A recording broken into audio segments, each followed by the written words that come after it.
I want to read a quote to you today, and we're talking about social emotional learning.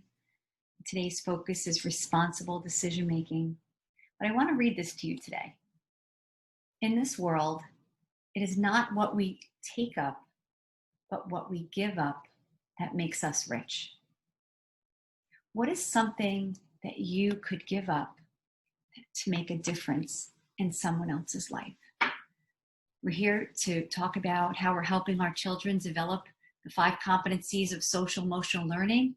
And today's focus is responsible decision making. What do we want our children to be able to make good choices, to behave, to socially interact with others? Are they able to identify a problem that they see coming, that they are aware of, maybe at school or at home? How are they going to help themselves?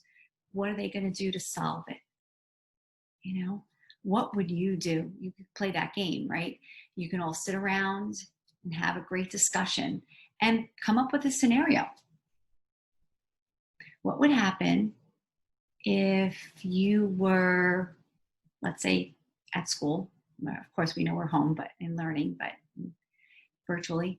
But what if you saw a friend of yours or a girl or a boy sitting alone by themselves at lunch? What would you do? What would you do if your brother or sister broke your favorite toy? What would you do? So these are great conversations to have. Maybe they can analyze the situation, come up with ideas for solutions, because in this world, it's not about complaining.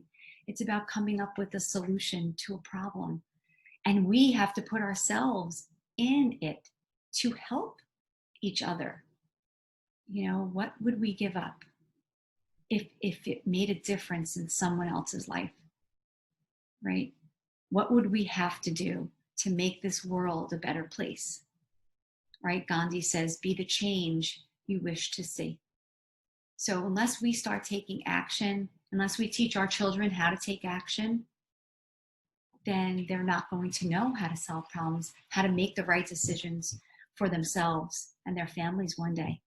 So just kind of bring you some insight and some things to think about as we finally are finished with the 5 competencies of social emotional learning. I do have a video out for those of you who are not sure what social emotional learning is, but it's quite the talk.